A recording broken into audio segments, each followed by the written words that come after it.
Hola y bienvenidos. Hello and welcome to Learn Spanish with James. I'm James, as you may have guessed. And if you're new here, this podcast is designed for intermediate and advanced Spanish learners, for those who really want to improve their listening skills and really deepen their understanding of Spanish grammar and Spanish and Latin American culture. Now, today marks the launch of a brand new series, and I'm calling it Grammar in Context, because over the next 12 weeks, we're going to tackle some of the trickiest grammar points in Spanish.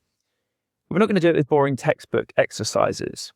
Instead, each episode will feature a story, a cultural topic, or a real-world scenario that brings the grammar to life and just makes it easier for you to understand and retain. Now, in each episode, I'll explain a specific grammar point, and then we'll listen to a text in Spanish that uses that grammar naturally in real context. And after that, we'll break down exactly how the grammar works in context. The best part is you can download the full transcript in Spanish and English, plus practice exercises completely free at learnspanishwithjames.com.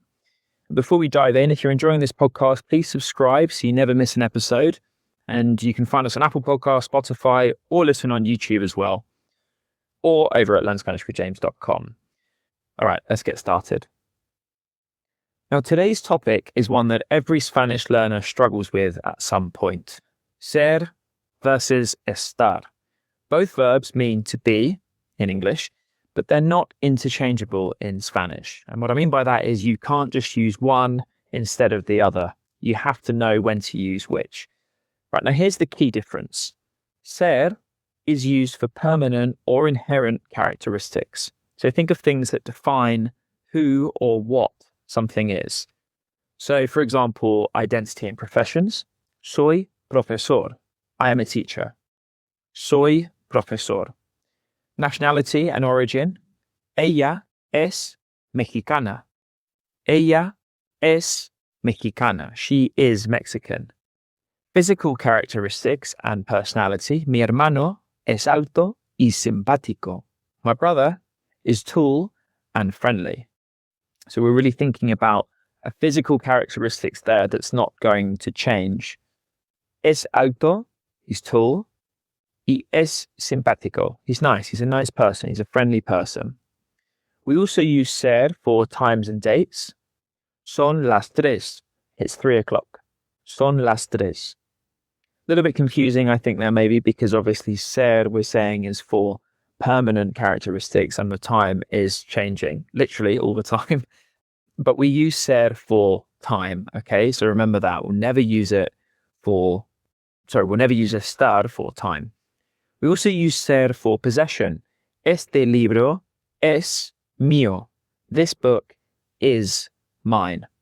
Okay, so if you want to just take note of that, I recommend doing so. Ser, permanent characteristics. We're using it for identity and professions, nationality and origin, physical characteristics and personality, time and dates, and possession.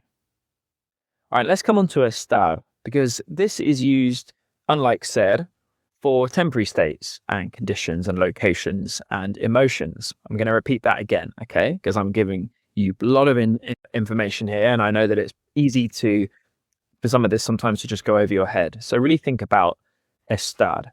Temporary states, conditions, locations, and emotions. Okay, so for example, estoy en Madrid.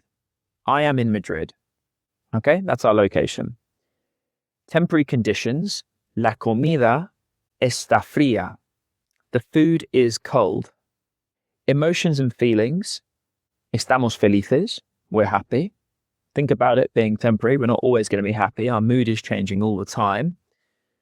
Estamos felices. We're happy. And progressive actions. Están trabajando. They are working. So here's a simple example to show the difference. So if we think of ser, let's take Frida as a name. Frida es inteligente. Frida is intelligent. That's a permanent characteristic. Frida está cansada. Frida is tired. That's a temporary state. Frida's not going to stop being intelligent overnight, but she might wake up tomorrow feeling refreshed. So she's not going to be tired, okay? So really start to try and think about the differences between these permanent versus temporary states. It may seem really unnatural to start with, but gradually it's going to become much more natural and you'll get more used to reading them, to using them. Okay. My apologies as well if you can hear a bit of groaning in the background. I'm here with the dogs and they're getting a little bit impatient. So you may hear them chiming in with this episode as well. Okay, so keep that in mind. Always think about permanent states versus temporary states. Ser being permanent, estar being temporary. Now, I mentioned at the start that we're going to go through some Spanish text in each of these episodes in this season. So I prepared something about the famous Frida Kahlo. Listen carefully to this text. I'm going to read it slowly and clearly. Don't worry if you don't catch everything. We'll break it down afterwards. And remember, you can download the full transcript in Spanish at learnspanishwithjames.com. Frida Kahlo es una de las artistas más famosas de México. Es conocida en todo el mundo por sus autorretratos vibrantes y emotivos. Frida es mexicana. Nació en Coyoacán, Ciudad de México, en 1907. Frida es una mujer fuerte y valiente. A pesar de los muchos desafíos en su vida, su espíritu es inquebrantable. De joven, Frida sufre un terrible accidente de autobús que cambia su vida para siempre. Como resultado, está en cama durante muchos meses, recuperándose de sus heridas graves. Durante este tiempo difícil, está deprimida y frustrada, pero encuentra consuelo en la pintura. Sus pinturas son autobiográficas. Cada cuadro es una ventana a su alma. En sus obras, Frida está a veces triste, otras veces está enojada, y en ocasiones está llena de esperanza. Son intensos y honestos. El estilo de Frida es único e inconfundible. Sus cejas son gruesas y conectadas, una característica que la define. Muchos de sus cuadros están rodeada de elementos simbólicos, monos, loros, plantas tropicales. Estos símbolos son importantes porque representan diferentes aspectos de su vida y sus emociones. Frida también es famosa por su relación con Diego Rivera, el muralista mexicano. Él es un artista talentoso y apasionado, pero su matrimonio es complicado. A veces están juntos, otras veces están separados. Su relación es tumultuosa, llena de amor, pero también de dolor. A lo largo de su vida, Frida está en constante dolor físico debido a las complicaciones de su accidente a múltiples cirugías. Sin embargo, su arte es su salvación. Cuando está pintando, está viva, está libre. Hoy en día, la Casa Azul, donde Frida vivió gran parte de su vida, es un museo.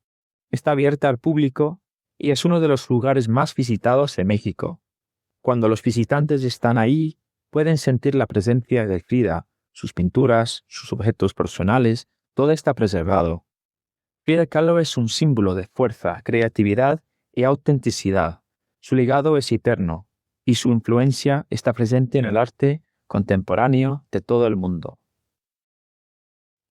Excellent. Okay, let's now break down how ser and estar were used in that text. And I should say as well that if any of that is, if you're listening to that and you're thinking, well, this is too quick or I don't understand this, you should know that this is very much kind of B1, B2 level text.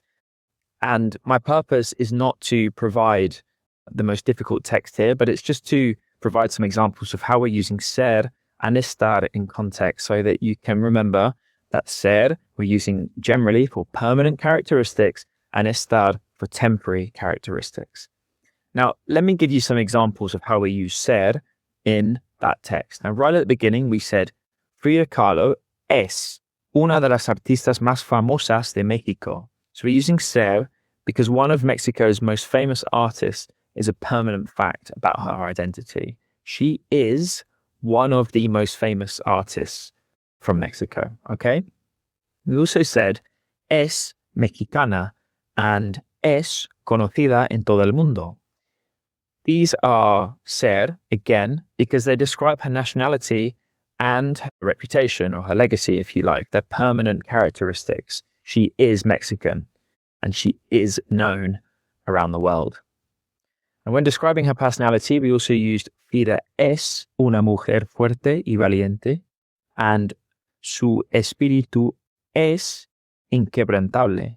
So these are inherent qualities that define who she is. She is a strong woman, or a strong and brave woman. Frida es una mujer fuerte y valiente. Okay, so again, we're using ser. And another great example is when talking about her infamous eyebrows. They're so, when you think of Frida Kahlo, eyebrows are one of the first things that come to mind, or this monobrow, as we often call it. So we're talking about her eyebrows, sus cejas, que son gruesas y conectadas. Her eyebrows are a permanent physical characteristic. Okay, so we use ser. So remember, facts and characteristics, we're using ser. Let's talk about estar now, which is for temporary states and locations. So you may remember me telling you. Let's contrast everything we've just learned about ser. Está en cama durante muchos meses recuperándose. So here we're using estar because she's in bed, and that is a temporary condition. It's not a permanent state. Okay, she's not always going to be in bed. So in modern context, you might say, Estoy en la cama. I'm in bed right now. Okay. We also said está deprimida. And even though she felt this way for a long time, it's an emotion, right? It's a temporary state. So we're using estar to say that she is depressed. She was depressed for a lot of time, unfortunately. But remember, it's a temporary state. So we're using estar. Then I also spoke a bit about her paintings. We described Frida está a veces triste, otras veces está enojada. So sometimes she's sad, sometimes she's annoyed. Again, these are emotional states shown in specific moments. So we're using estar. Again, there's a part in there where we talked about her marriage. So a veces están juntos, otras veces están separados. So sometimes they are together, sometimes they are separated. This, of course, being about Frida and the famous muralist Diego Rivera, and they were married. If you haven't heard of him or seen any of his works, I do really recommend having a look. It's some of the most amazing murals, and you can see them around, to this day, around Mexico City. Again, sometimes they are together, sometimes they are separated. We're using estar. Also, we use estar to talk about her physical pain. She spent a lot of time in pain, Frida Kahlo, after quite a famous traffic accident. Here in the text, we say Frida está en constante dolor físico. And again, this is ongoing pain, but it's a temporary condition. So we're using estar. So let's just go through this location rule again. We always use estar for location. And in the text, for example, we have la casa azul está abierta al público, and we also say cuando los visitantes están allí. So the blue house is open to the public, and when the visitors are there, we're using estar. There is actually a case where we use ser with location, like you could say, where is the party? And someone would say, it's at this house, but I'm not going to talk about that now because I really want you to try and think about the fact that location is always related with estar. Okay, there's very, very few cases where that's not the case. The contrast to what I've just said about Frida Kahlo shows how there's a beautiful contrast between the text that shows both verbs with the same subject. And let me just explain what I mean by that. So we've said Frida Kahlo es un símbolo de fuerza. We're using ser because it's her identity. She is a symbol of strength. Su influencia está presente en el arte contemporáneo. We're using estar here because it describes where her influence is located or where it exists right now, right? So it's present in contemporary art. So really try and think about those differences. Ser is for more permanent traits, and characteristics. I'm a nice person. I'm tall. I'm James. You can use it for your name as well. Just soy James. Soy James.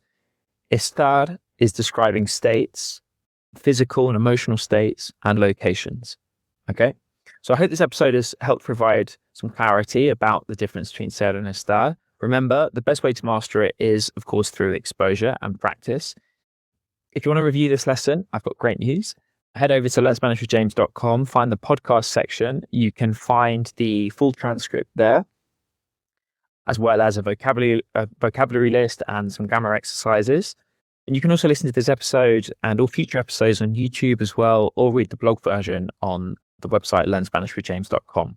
And you can follow me on TikTok as well at Learn Spanish with James. We're building a really special community there now. I'm past 40,000 subscribers, so let's keep that momentum going. In the next episode, I'm going to tackle some more sort of tricky grammar points for you as part of this whole series of using grammar in context. So make sure you subscribe to the podcast on Apple Podcasts, or Spotify, wherever you're listening right now. If you're watching on YouTube, hit that subscribe button, turn on notifications. Muchas gracias por escuchar. And until next time, keep practicing your Spanish. Hasta luego. Adios.